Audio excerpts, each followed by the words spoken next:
You just take a minute so I can go put some makeup on? No, I'm teasing.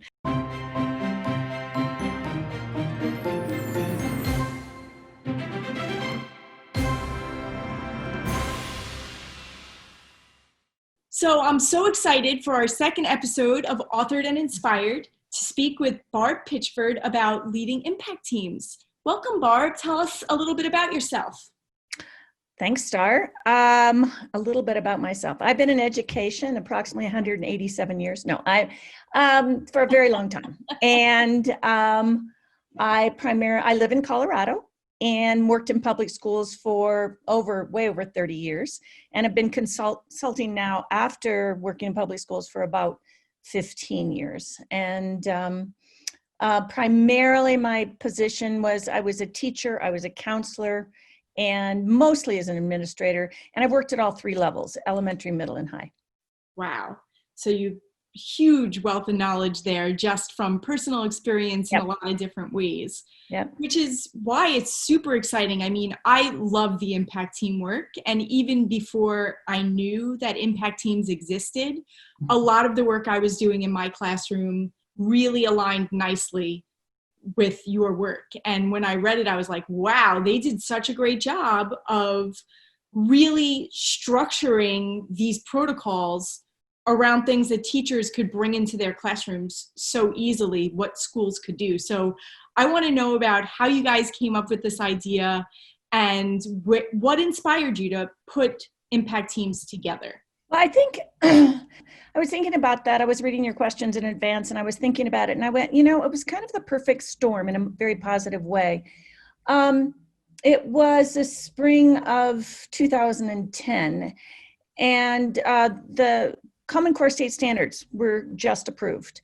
That same month, in June of 2010, a little known researcher named John Hattie just had read, Paul and I were working independently. We didn't really know each other for consultants for a little consulting company called the Leadership and Learning Center, Doug Reeves. And I was focusing on data teams and Larry Ainsworth's common formative assessment, and trying to put those two together using common formative assessments in a collaborative way to impact teaching and learning.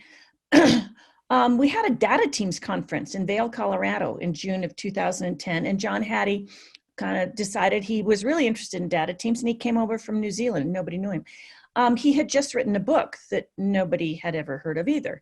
And it's not a book you kind of pick up and read front to back, but he came, I fell madly in love with him. I have a terrible crush on him, and his wife knows it, so it's all okay.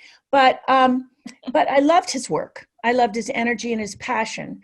At the same time, I was doing data teams and common formative assessment work. That same year, when I was doing a presentation on Common Core state standards in, I'll never forget, Las Vegas, there was this busy guy who was asking a million questions in the audience. And he just kept popping up, popping his hand up. Well, what about this? And what about this? And I went, who is this guy? Well, it turned out to be Paul, as you can imagine. And so it all happened like within that same month. And so we connected, and to make a very long story, we have a very deep friendship. We have both a professional friendship that started out, it became a very personal friendship, but we have the same passion. And our passion is about ensuring that every student is valued, every student can be successful every single day, and there's absolutely no excuse for anything less than that happening. So between the visible learning research, our work in data teams and common formative assessments, with the Common Core standards coming out, Paul and I we became thought partners. We'd struggle with new ideas around collaboration and formative assessment. And I'll never forget, I'd always pick up the phone. I'm in South Dakota, and he's in, California, or I'm in Texas and he's somewhere else. And we just struck up a friendship. And I'd say, Paul, this is what happened today. It really went well. Or, Paul, I'm really struggling because this isn't working for me. So it evolved over years of kind of innovation around. The ultimate goal for us has always been, and we have never wavered from this, is our absolute belief in the power of teacher teams, in the power of when teachers get together and share their ideas and thoughts about what serves students best, they can move mountains. And so we are deeply familiar and practice PLCs and data teams. In fact, I think, I may be wrong, but the last iteration of the data teams training manual way back in probably 7-8 years ago, that I can't even believe they still use it, but we wrote it. And I was a co-author of the Common Formative Assessments training manual, but it wasn't right. We hadn't gotten it yet. It wasn't student-centered enough. It wasn't teacher-centered. So ultimately, through our association and our practicing, is that we created this and the visible learning research had a huge impact on us because it guided us, it kept us, it validated what we believe. And that is a belief in the teachers have such tremendous capacity to empower students around their learning. So it was an evolutionary process. And when Corwin then approached us and said, would you write down what you're doing? We were practicing impact teams long before we ever wrote the book. And it was all centered around ensuring that teacher teams were focusing on developing, at that time, we were calling it assessment capable learners. How can we learn together efficiently, effectively, and practice together to strengthen our practice in creating classrooms in which students are at the center, students have voice, students begin to believe in themselves. So all of those, it's very organic. I mean, we had wonderful Larry Ainsworth background in common formative assessment, and we did tons of research around collaboration. And so we always say, take what's really working in your school. If there's something about your PLCs or your data teams are working, go for it. But then do a little bit of repurposing so that you become really focused on developing those deeper practices that create student ownership and student voice and agency in the classroom. So what I'm wondering, because not ironically, when I was writing Hacking Assessment, it was very much the same process. There was a lot of things I was doing in my classroom well before I wrote that book that I was trying out. If it failed but could be salvageable, kind of repurposing it, kind of trying it out, getting lots of feedback from the kids, trying to get a sense of what they cared about and how I could work with that. And then ultimately, I came up with something that just happened to work for New York City schools and for me personally, morally, ethically, about what I wanted to be doing in my space. So I'm super curious, as you guys were building all of this together, what were some of the things that you had to work through to get to the final product that you were really happy with, that was sustainable? Because that's the hardest part. You could have a system that works in your space, but doesn't necessarily work in other spaces. I think your experience in the classroom was ours in consulting. A lot of mistakes, a lot of failures, a lot of, whoa, that didn't work. But why didn't it work? And that's when you get on the phone and, driving through Nebraska going, Paul, what about this? So I'm very, very grateful that Paul and I had each other, still have each other, about what did it take to recognize those obstacles and give ourselves permission to innovate. And I think that's where the protocols came in, because if I'm sitting there with a team and we have facilitated thousands of teams, we just intuitively, because of our background and our passion around student empowerment and agency, we can facilitate that team to get to where we want to go, to create those strategies, those high impact things, those innovations that make the what. But was it transferable? Like you could do it in your classroom 100%, right. Because you'd been, experimenting for a long time and seeing what worked. So that's where the protocols came in. And we went, the other thing that we're very hyper aware with is respecting teachers' time and space. They don't have a lot of time to, like we do, to really dive deep into this. So our first protocol, two of them came out pretty quickly.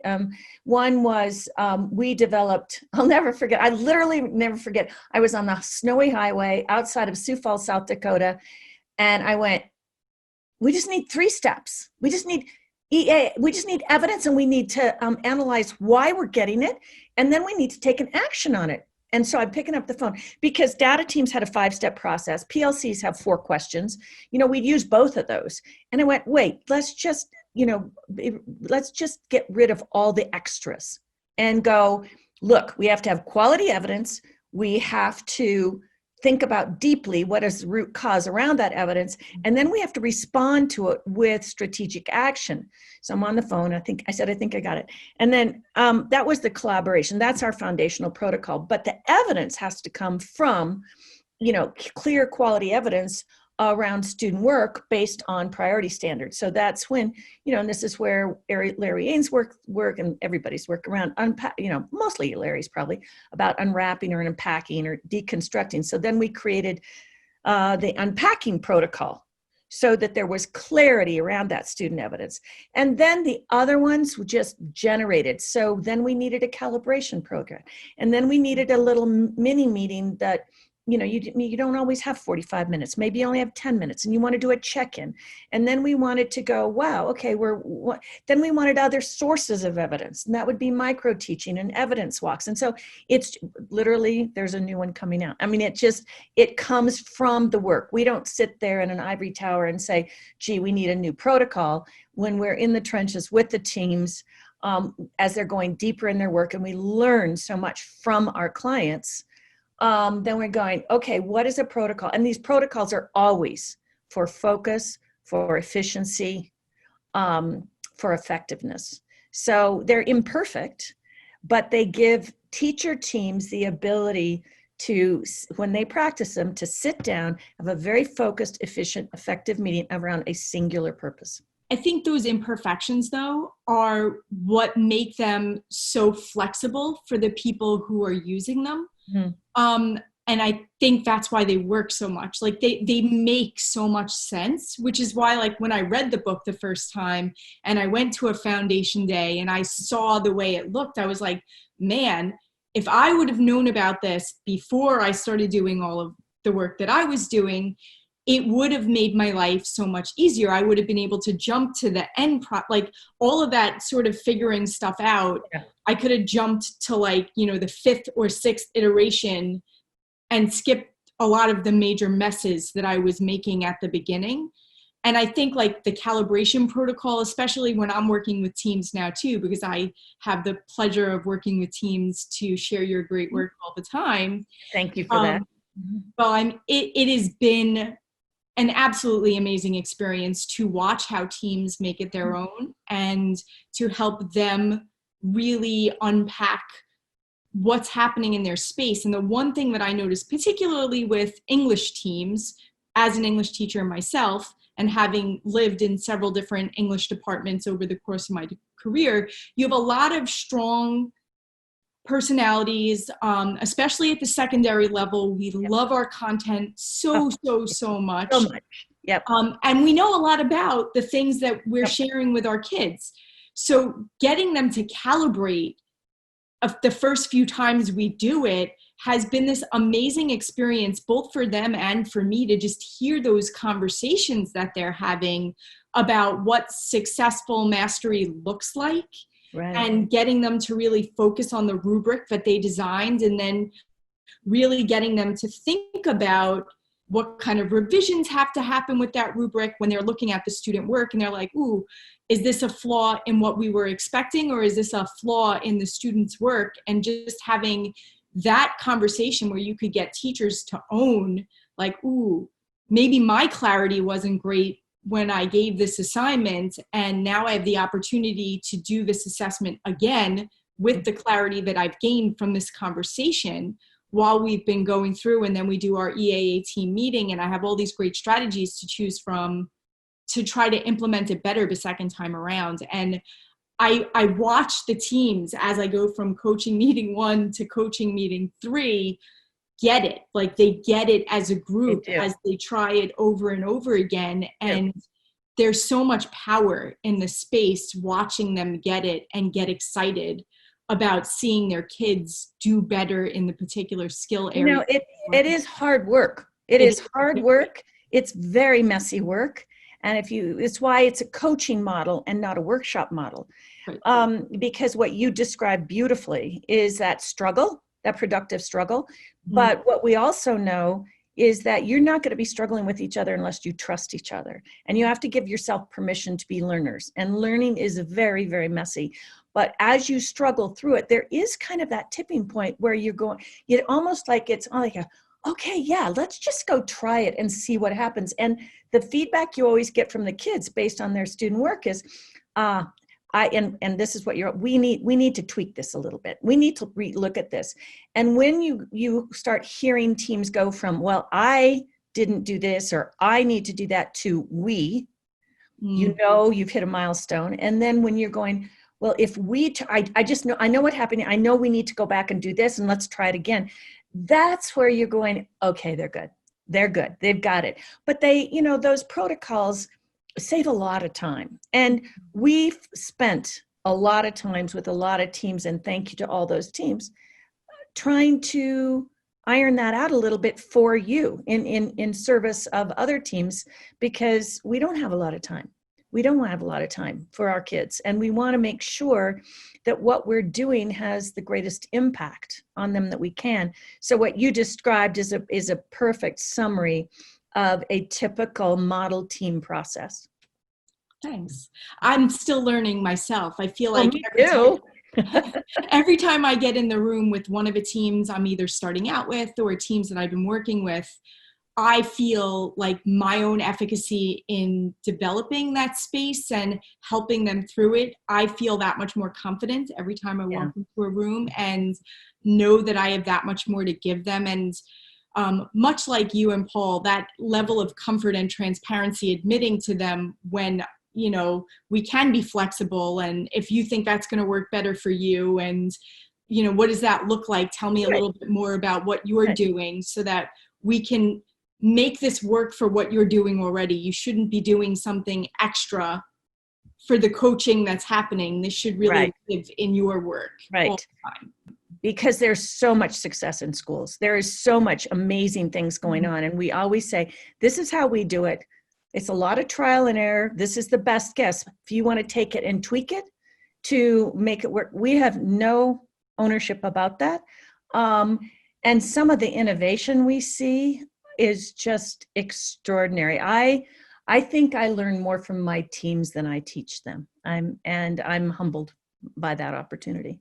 I think that is like the perfect, when you think about teaching and learning in general, I always felt that way about my students. Like, I could come in with whatever I thought I needed to teach them, but at the end of the day, I was the one walking out with so many great lessons from them and their wisdom and the way they perceived what we were doing in spaces. And as soon as I could let go of the control enough to say, because it took me years to get to a place where I felt confident enough to be like, you know what, they do have this. And I am not the only one who has to know. And the holder of all knowledge. Yeah, I mean, it takes, definitely in the first 5 years of my teaching career, I was a mess and a half looking back in retrospect. But by the time years 7, 8, 9, when I started doing all of this work, it was like, these kids are brilliant.